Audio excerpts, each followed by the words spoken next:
요즘 그 우리 환율 얘기 많이 나오잖아요. 어떻습니까? 조선주에는 이득인 거죠? 뭐 나쁠 게 전혀 없는 그런 왜냐면 또 원자재도 요인이죠. 사니까. 근데 이게 생각해 보시면 이 많은 부분을 국산화했어요. 조선 업체들이 만드는 선박이라는 이 제품에 들어가는 수많은 재료들이 굉장히 많이 국산화가 되었습니다. 그래서 재료 살 때도 원화내고 월급 줄 때도 원화내는데 수주는 달러로 하고 있잖아요. 그러니까 가만히 있어도 사실 원화 기준 제품 가격은 올라가고 있었던 거예요. 지금 저희가 25년 내내 선가 지수가 빠졌어요라고 얘기를 하지만 수주를 하는 원화 기준 선가는 사실 역사상 최고치 수준을 지금 유지를 하고 있습니다. 그렇군요. 네. 자, 그렇다면 내년 실적 당연히 좋을까요? 당연히 좋을 수밖에 없고요. 요번에 25년 3분기 실적을 발표를 하면서 그 울산 쪽에 있는 현대중공업 그룹은 이미 뭐 10%대 중반을 훌쩍 넘은 실적들을 보여주는 업체도 있는 상황이고, 영업이익이? 네, 영업이익 유리. 그리고 이제 거제도에 있는 두 개의 업체, 하나오션과 삼성중공업이 나란히 9%대 영업 마진율을 기록을 했습니다. 굉장히 비수기임에도 불구하고. 그래서 저희가 이제 4분기 실적 나올 때부터 두 자리는 일단 깔고 시작하겠습니다라는 쪽으로 가지 않을까라고 저희가 좀 많이 추정을 하고 있고요. 선가가 21년, 22년, 23년, 24년까지 올랐고 상승률은 각각의 해에 연초부터 연말까지 21%, 5%, 10%, 6%였거든요. 근데 저희 지금 22년에서 23년 사이에 수주한 물량을 가장 많은 매출로 실현을 시키고 있는 상황입니다. 내년에는 더 상승하고 있는 물량의 중간을 이렇게 잘라서 저희가 매출 인식을 할 거기 때문에 이익률의 상승세는 27년까지 지속이 되는데 이제 여기에서 또 투자자분들이 이제 흔들릴 수 있는 구간이 있죠. 이익률의 개선 폭이 좀 줄어드나? 막 이러면 이제 그게 뭐죠? 그때부터. 이익률의 계산폭? 그러니까 예를 들어서 뭐 3%에서 5%로 영업이익률이 늘어날 때와 5%에서 5.5%밖에 안 가고 막 이러면은 그렇죠. 그렇지. 지금 말씀하신 대로 다 두 자리 왔나? 되면 5에서 10%가 됐는데 그 다음에 10에서 11%가 됐다 이러면 좀. 그렇죠. 그러면 다 왔나? 뭐 이 생각이 하실 텐데 26년에는 아직까지 그런 단계도 아니다라고 보셔야 될 것 같습니다. 네, 그렇군요. 그러니까 전망을 참 좋게 볼 수밖에 없는 상황인 것 같아요. 일단 수주가 있고 이미 가격은 다 끝난 거니까. 그렇죠. 26년과 7년에 나올 매출은 이미 끝난 겁니다. 지금 저희가 수주를 딴 거를 해도 그 두 해의 실적에는 아무 영향을 그럼 주지 않죠. 확정적인 거고 내년에 그 어닝 서프라이즈는 확정적인 거고. 그렇죠. 근데 지금 그런 어떤 매출 이익을 끄집어내는 원인이 어디에 있는 겁니까? 그냥 환율 쪽인 겁니까? 아니면 수주량이 일단 받쳐줬기 때문에 저희가 매출 레버리지 효과도 굉장히 중요합니다. 조선소는 건설과 또 달라서 저희가 그 거제도와 울산에 있는 그 사업장을 돌리기 위해서 고정적으로 거기 고용이 되어 계신 분들이 계시잖아요. 그래서 고정비 이상으로 수익이 저희가 나려면 많은 작업을 해야 됩니다. 배를 만약에 어느 해에는 11척 찍었는데 그 다음에 저희 12척 찍으면 당연히 매출 레버리지 효과 날 수밖에 없는데 그 부분을 사실 올해 좀 많이 극대화시키긴 했어요. 저희가 영업 효율이라고 생산성이라고 얘기를 하는데 원래 예를 들어서 25년 1월부터 12월까지 어느 정도의 작업을 할 예정입니다라고 이제 목표치를 100을 만약에 설정을 했어요. 근데 실제로 목표치 설정한 것보다 한 10%씩은 일 더 한 것 같습니다. 그러니까 그분들은 분명히 그냥 그 회사에 고용이 되어 계시기 때문에 월급을 받으면서 일을 하셨고 재료 가격은 또 그 사이에 굉장히 하향 안정화 되었잖아요. 근데 그 와중에 원래 예상했던 것보다 매출을 10%를 더 달성을 했으니까 얼마나 이익률이 더 잘 나왔겠어요. 근데 이렇게 작업량이 많아지려면 수주를 한 해만 딱 좋게 받은 게 아니라 그 다음 해도 쭉 쌓아서 저희가 늘려놨기 때문에 이렇게 팍팍팍팍 만들어서 물량을 쭉쭉 뽑아내어도 저희가 창고가 빈 자리가 없다라는 생각이 들 만큼 수주를 지금까지 잘 진행을 했었기 때문에 이게 가장 크다고 보셔야 될 것 같습니다. 네, 그렇군요. 근데 어떻습니까? 그 주요 매출처가, 그러니까 매출 선박이 LNG입니까? 아니면 컨테이너선입니까? 26년은 제일 많은 게 LNG입니다. 그렇죠. 우리나라 기준으로 모든 가스 선종, 그러니까 LNG, LPG 다 포함해서 가스 선종의 인도가 가장 많은 해가 26년일 거고요. 26년에서 28년으로 갈수록 이제 LNG 비중은 지금보다 조금 줄고 저희가 컨테이너가 다시 재차 늘어나게 되는데요. 컨테이너는 작년에 선가지표 사실 내려갈 때도 선가가 빠지질 않았어요. 저희가 21년부터 최근까지 선가가 가장 많이 오른 선종이 그 컨테이너에 해당이 되거든요. 그래서 21년에 수주한 컨테이너와 24년에 수주한 컨테이너와 25년에 수주한 컨테이너는 또 다릅니다. 저희가 똑같은 스펙인데 더 가격이 쭉 올라오면서 수주를 그래요? 했기 때문에. 똑같은 제품인데. 네, 그렇죠.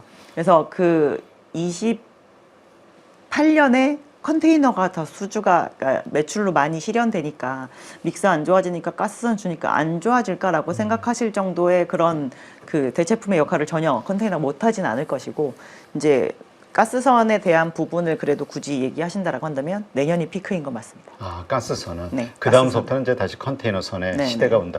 근데 컨테이너선이 늘어난다는 것은 어떻게 경기가 좋아진다라는 얘기입니까?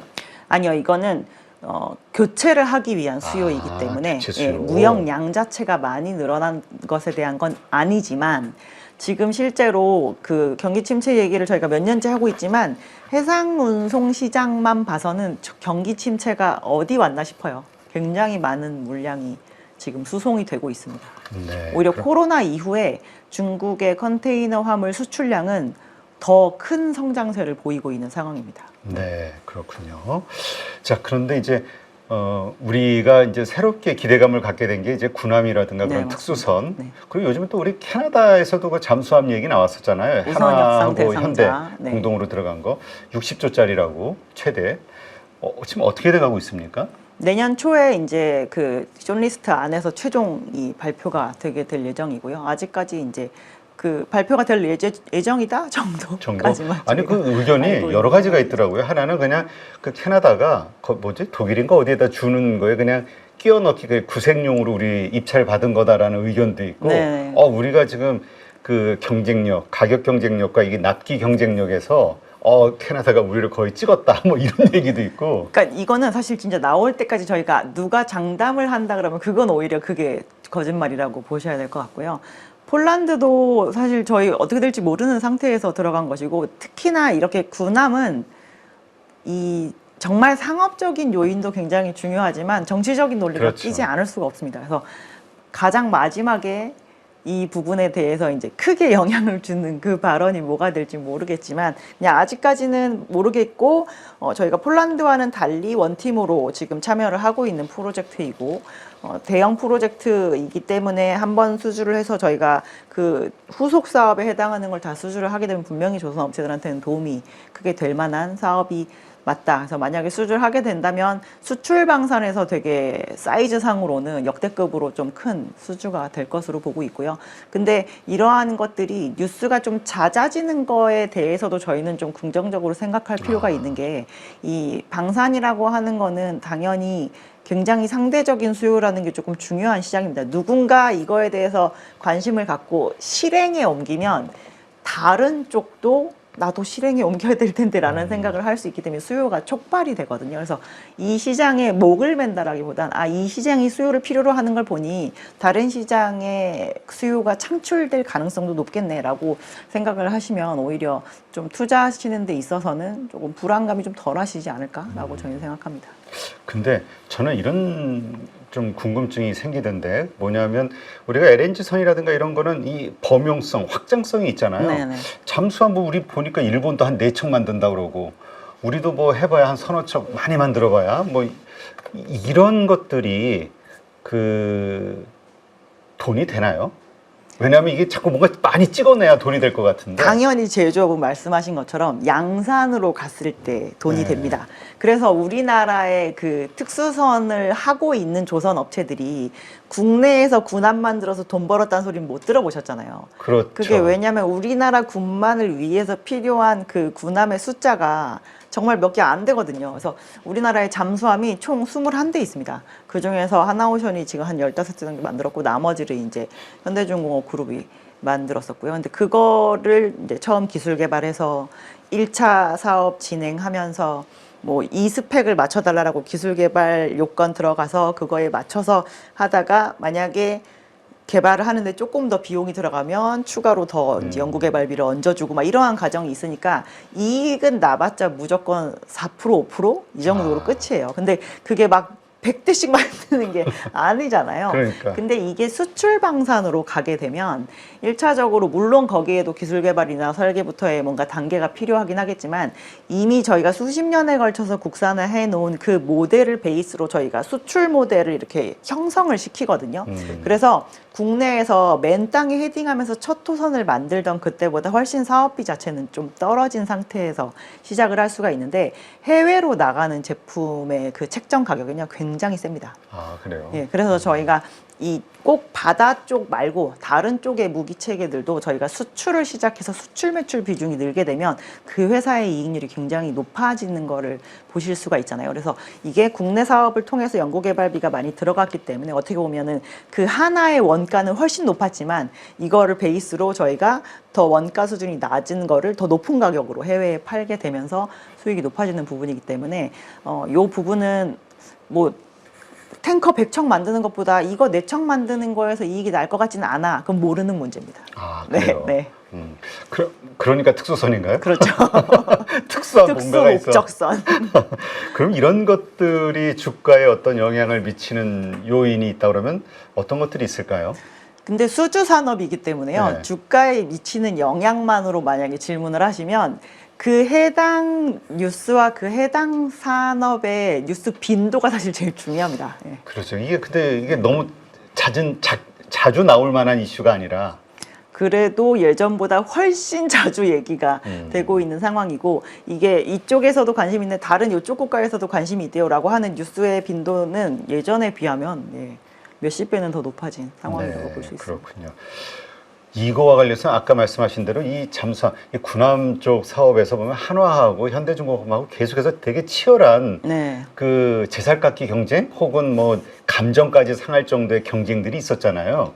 어떻습니까? 이 잠수함이라든가 이런 좀 시장이 그렇게 크지는 않은 것 같아서 이거는 계속 원팀으로 갈 수 있는 이슈인가요? 뭐 지금까지 나왔던 해외 수주 물량에 대해서도 어떤 건 원팀으로 가고 또 어떤 건 안 가고 했기 때문에 뭐 앞으로 무조건 원팀으로 갑니다라고 저희가 개런티는 못 할 것 같고요. 근데 국내에서 만들었던 모델을 베이스로 각각의 업체들도 인정을 하는 게 하나오션은 저희는 잠수함을 좀 더 잘합니다라고 얘기를 하고 그 HD 현대중공업 같은 경우는 저희는 수상함을 좀 더 잘합니다라고 얘기를 하는 부분에 대해서 서로 약간 인정하는 측면도 있습니다. 그래서 요거를 베이스로 만약에 해외 사업을 수주를 하게 되면 그게 그 우리나라처럼 일단 한 개만 만들어 보세요라고 하고 그 다음 사업 언제 시작될지 모르는 정도는 아니기 때문에 하게 되면 이제 1차 사업과 2, 3차 사업을 이렇게 쭉쭉쭉쭉 나눠서 갖게 되면 오히려 효율적으로 좀 대응을 할 수가 있을 것으로 보기 때문에 저희는 앞으로는 수출 시장이 확대가 되면 서로 오히려 상생을 하는 것이 그들의 수익성과 향후의 시장 개척에도 훨씬 더 도움이 될 거라고 보고 있습니다. 그렇군요. 지금 조선주들 가운데 탑픽은 현재 어디입니까? 저희는 HD 한국조선해양. 한국조선해양이요. 지금 3대 조선사가 한화하고 현대중공업하고 삼성중공업. 삼성중공업이죠. 이 3대 장주가 아닌 뭐 특별히 이유가 있나요? 이 각각의 이 조선회사들에 대한 그 분석을 어떻게 하세요? 장단점을? 저는 사실 그 사업의 사이즈도 좀 중요하다라고 생각을 하는 편이라서 그래서 합병 HD 현대중공업의 그 합병 이슈를 조금 중요도를 높게 생각하는 편입니다. 그리고 이제 아주 단적으로 쉽게 그 투자자분들한테 설명해 드릴 때 그분들이 그런 질문을 가끔 하시거든요. 왜 근데 현대중공업 그룹에서 나오는 이익률과 거제도에 있는 2개 야드에서 나오는 이익률이 이렇게까지 크게 차이가 날까요? 왜 그들은 분명히 비슷한 시기에 수주를 했는데 라고 얘기를 하시길래 그거는 사업 사이즈가 다르기 때문에 공통비 배분 효과가 그냥 단순하게 도크수로 생각해 보셔라. 10개에다가 나누는 것과 5, 6개에 나누는 건 다른 차원의 문제입니다. 라고 말씀을 드리거든요. 근데 합병을 하게 되면 울산이라는 사업장은 사실 단일 업체가 갖고 있는 도크수로는 거의 압도적입니다. 그래서 이 부분을 더 생산성을 높이는 쪽으로 수주를 해서 사업 레이아웃을 딱 잘 짠다. 앞으로의 계획을 조금 더 촘촘하게 쌓는다라고 하면 사실 거기서 나올 수 있는 ROE의 기대치는 지금 저희가 상상할 수 있는 수준이 아닐 수도 있거든요. 그래서 저희는 그것 때문에 확장성을 좀 크게 보고 현대중공업에 네, 대한? 현대중공업 그룹 자체에 대한 그리고 그 지금 현재 한국 조선 업계에 대해서 투자자들이 느끼고 있는 가장 갈등 요인 중에 하나는 좀 이렇게 갈증이 나는 요인 중에 하나는 중국은 저렇게 계속 커가는 것 같은데 한국은 그 위에 있나요? 라고 하는 부분인데요. 한국은 그래서 이제 찾아낸 부분이 제가 굉장히 초입에 말씀드렸던 것 같지만 글로벌 생산기지 전략들을 현대만 취하고 있는 건 아닙니다. 현대도 취하고 있고 삼성중공업 같은 경우도 이제 해외에서 뭐 베트남 같은 데서 생산을 한다거나 그리고 하나오션 같은 경우는 이제 해외에 있는 사업장에 아예 지분을 인수하는 방식으로 지금 직접 진입을 진행을 하고 있는데 그 해외의 확장성 또한 현대그룹 내에서 HD 한국조선해양이 가져가는 싱가포르 투자법인을 통해서 저희가 확인을 할 수 있을 거기 때문에 그 부분을 볼 수 있는 거를 주가상으로 투자자가 확인할 수 있는 부분은 한국조선해양이 투자하셨을 때 양쪽을 다 국내에서의 확장성과 해외에서의 확장성을 모두 확인하실 수 있는 업체가 되기 때문에 탑픽으로 말씀드리고 있습니다. 네, 그렇군요.